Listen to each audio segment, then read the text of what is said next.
Pokemon is one of those series where every fan has their favorites, and as well as plenty of strong opinions of each title. Each generation has their fans, often being those with nostalgia for the games of their childhood. However, nostalgia can be rose-tinted glasses sometimes, and fans often forget the bad or more annoying aspects of their favorite fandom. In this list, we'll be going over the most annoying Pokemon from Red, Blue, and Yellow for various reasons. And starting off our list number 10 are all of the Pokemon that are version exclusive and or have a low encounter rate based on which version you are playing. The version exclusive Pokemon are simply annoying because you need to have friends with a Game Boy and trading cables to access them, or 2 Game Boys, both red and blue, and trading cables to do it yourself. While many people did have friends, or at least people they knew with a copy of Pokemon, there are enough stories of kids growing up in rural areas without the ability to trade.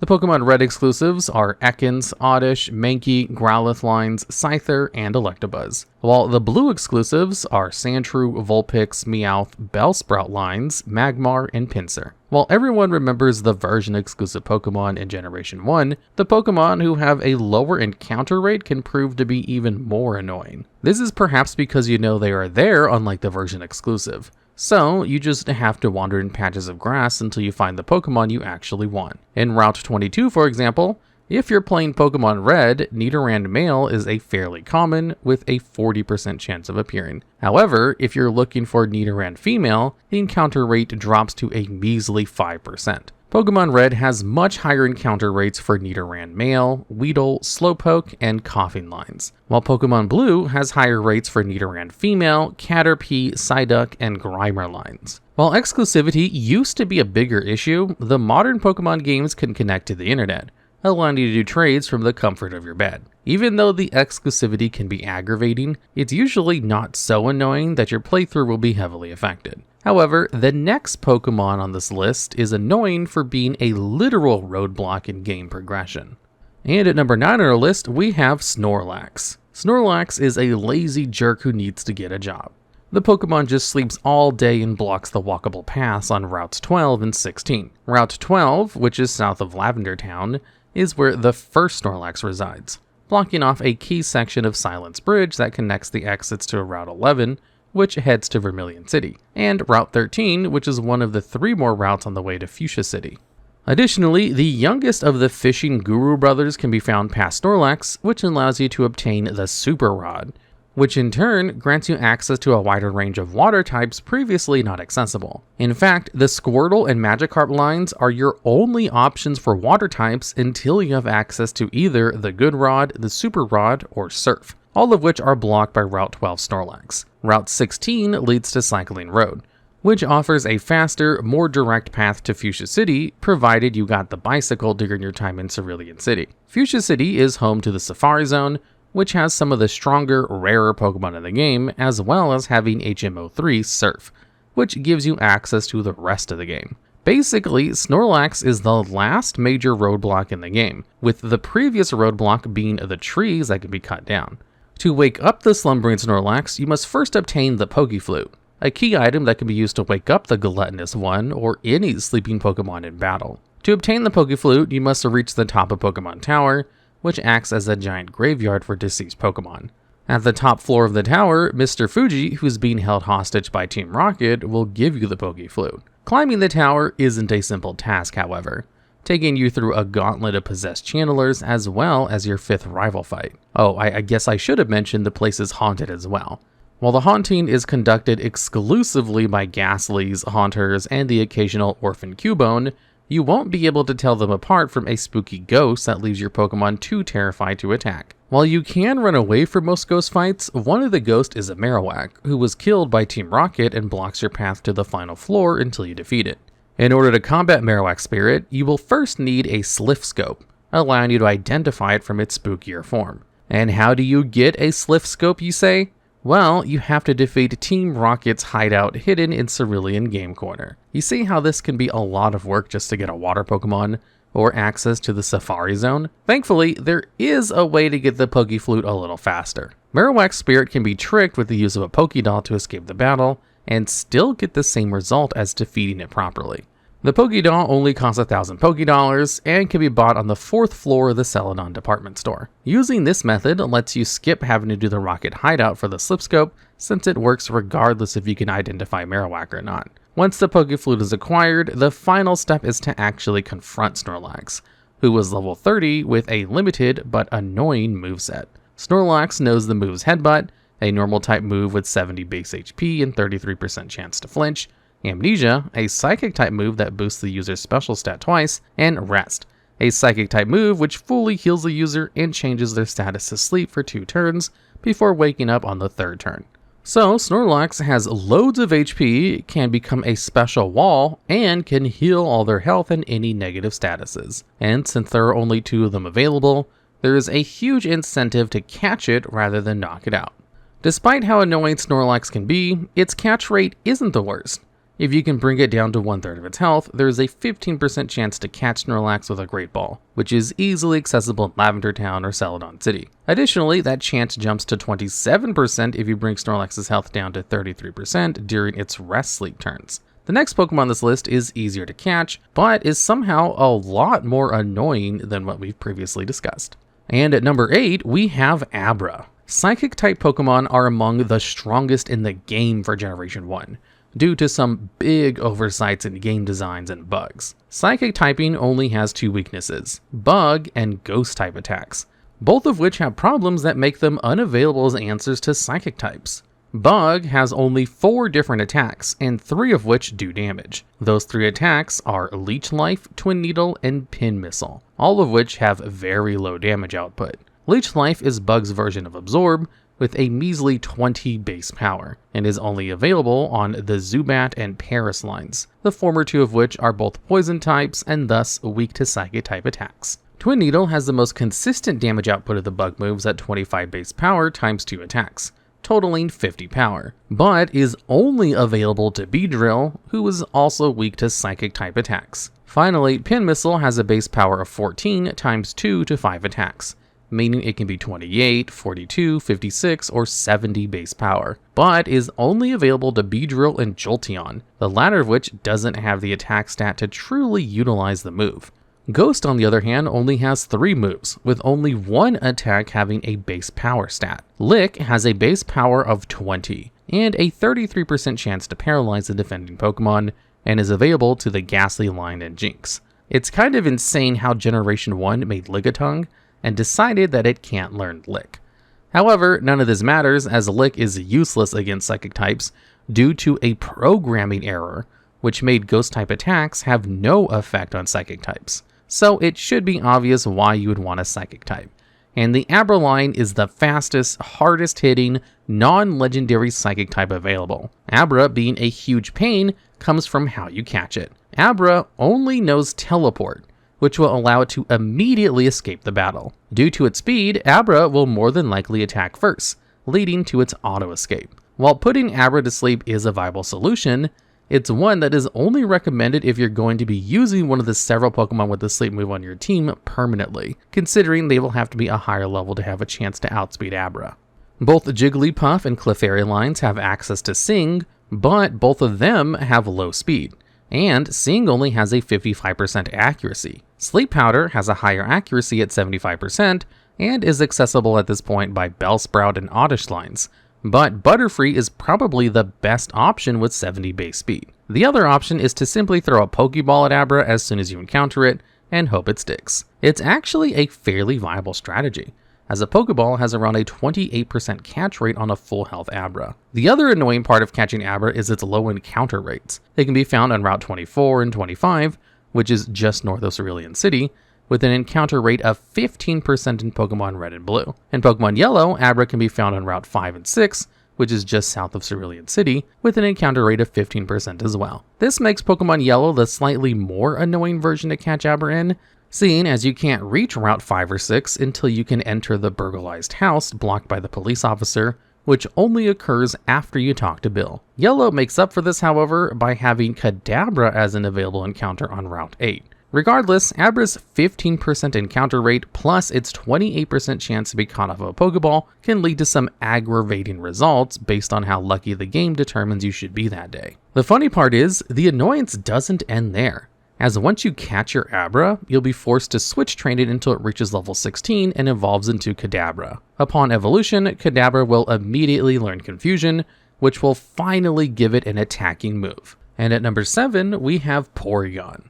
Porygon is a mediocre Pokemon at best, but it's also one of the most annoying Pokemon to acquire. Porygon is only accessible via the Celadon Game Corner, where you can exchange coins to get them. The issue is how many coins it takes to snag a Porygon, and how hard it is to get coins in the first place.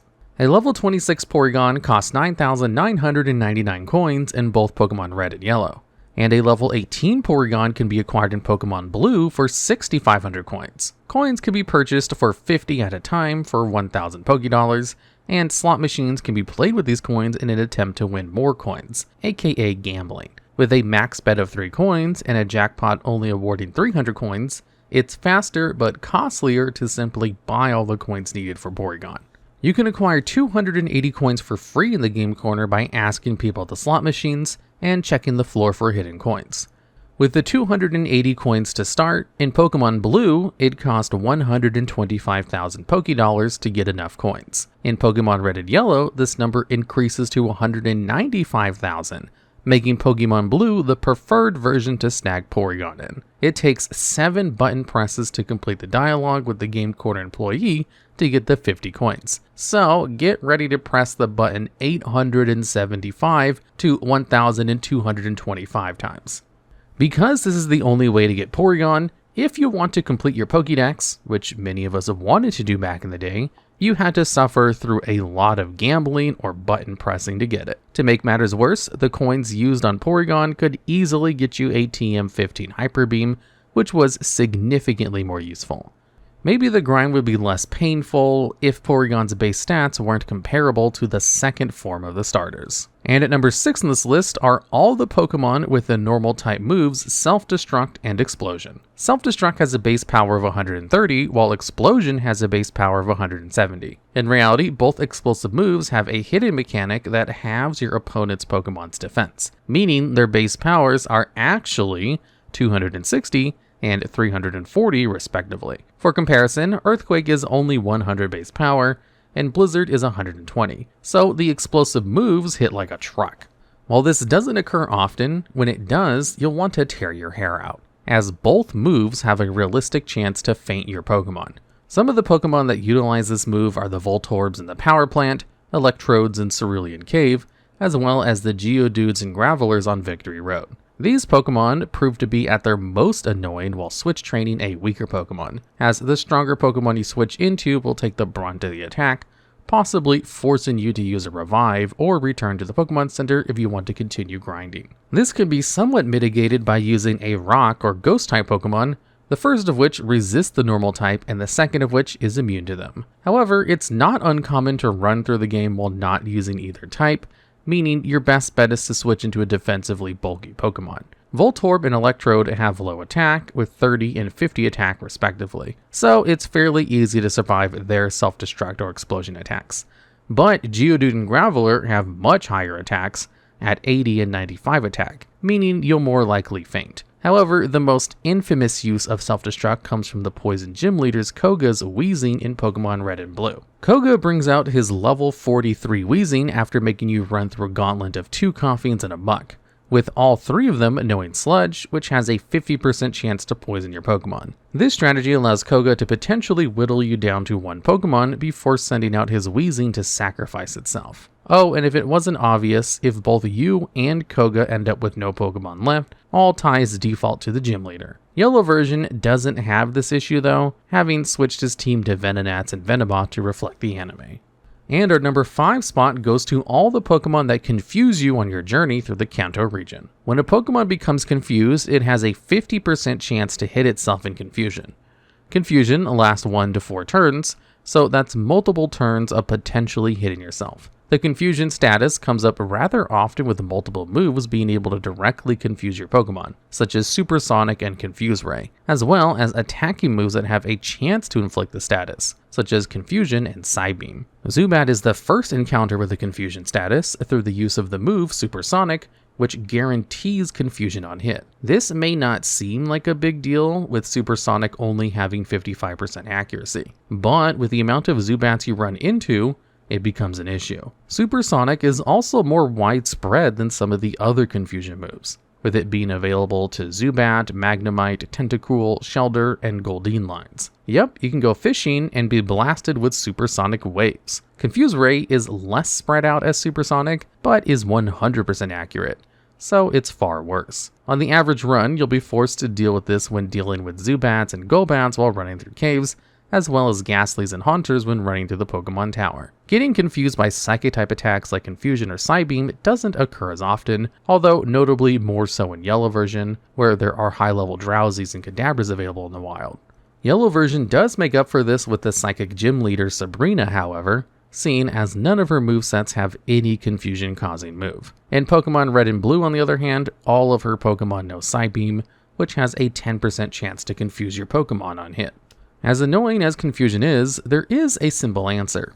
Just switch your Pokemon out. This can be very inconvenient when grinding, as experience will be split, but with no item to cure confusion in this generation, it's your best bet, considering you won't last long if you hit yourself more than once. And number 4 is dedicated to one of the worst experiences in the game, which is Pokemon that bind you in place. Through the use of the moves Wrap, Bind, Fire Spin, and Clamp, the game is essentially halted in place unless you switch Pokemon. These moves prevent the Pokemon caught in them from acting for the 2 to 5 turns they last, a gameplay mechanic that would be quickly corrected in Pokemon Gold and Silver. Wrap is evenly split among version exclusives with Ekans and Bellsprout, as well as Tentacool having it when traveling the ocean. Bind is less common, with Onix and Tangela utilizing the move, while Fire Spin is mostly encountered when battling Fire Gym leaders Blaine's Ponyta and Rapidash. Clamp is a Shellder line exclusive move, with Shellder encounters occurring from fishing or the Seafoam Islands. Regardless of when you encounter any of these Pokemon, if your Pokemon is slower than them, you are in for a bad time. It doesn't matter if you are grinding or trying to complete your decks, you won't be able to command your Pokemon for a few turns unless you are willing to switch or run away. This is especially annoying against Ekans or Bellsprout using Wrap, because earlier in the game it is far harder to feint wild Pokemon in one hit. When you switch Pokemon, the Wrapping Pokemon loses a turn, and so as long as you switch into a faster Pokemon, you get one attack guaranteed before potentially getting trapped again.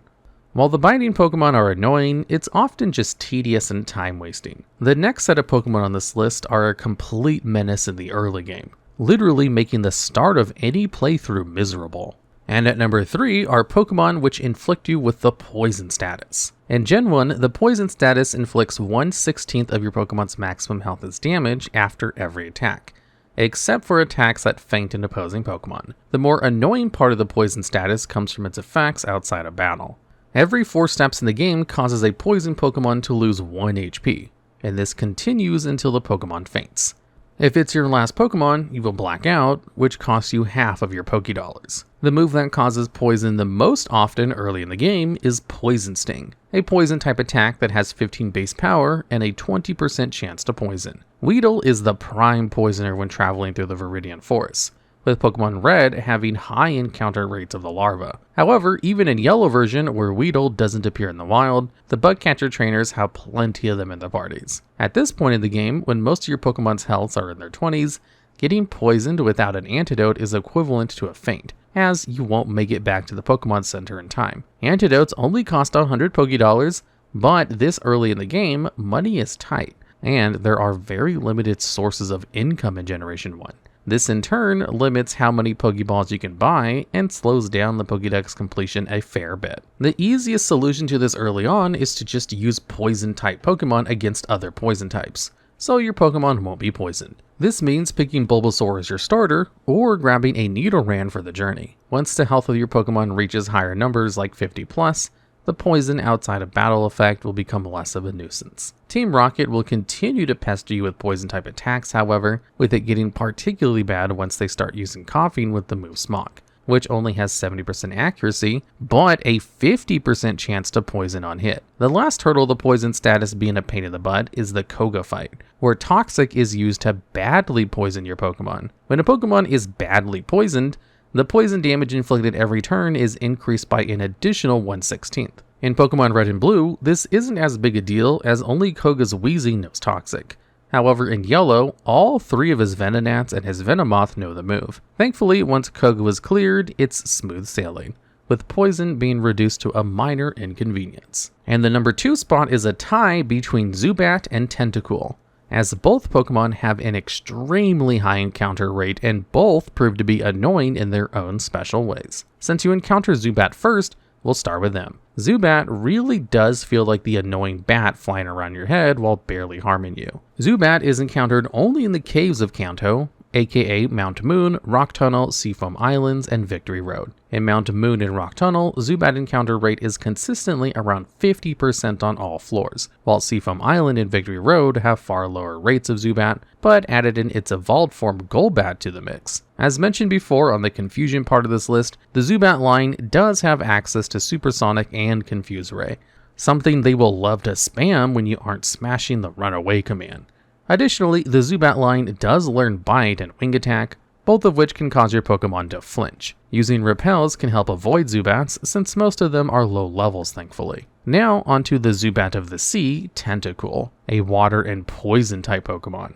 Tentacool is actually worse than Zubat, because once you hit the open ocean, Tentacool is all you'll see. Routes 19, 20, and 21 have a 100% encounter rate for Tentacool, from levels as low as 5 to as high as 40, meaning even Repels won't save you from this encounter. Additionally, with how large the ocean routes are in this game, you're better off saving your money. The encounter rate for level 20 or 30 Tentacool are only 10%, but these are the most annoying of the batch, having access to several moves we mentioned on this list. The level 30s will have access to Poison Sting and Wrap, while the level 20s also have Supersonic, but are thankfully easier to one-shot. It really is just better to run away than even attempting to fight these jellyfish monstrosities. Well then, what could be worse than these Pokemon, you might be asking? Well, it's really simple. The opposite of Zubat and Tentacool, of course.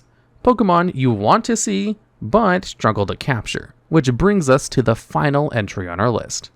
And the number 1 spot on our list goes to those rare and desirable Safari Zone Pokemon, Chansey, Tauros, and to a lesser extent Kangaskhan. In Pokemon Red and Blue, all of these Pokemon have at most a 4% encounter rate throughout the different areas of the Safari Zone. In Yellow version, however, Tauros has a 10% encounter rate in the center area, and Kangaskhan has a 10% encounter rate in the east section of the center area. This makes Yellow version better for catching those Pokemon, but worse for catching Chansey, since in Pokemon Red and Blue, they have Chansey encounters in Cerulean Cave.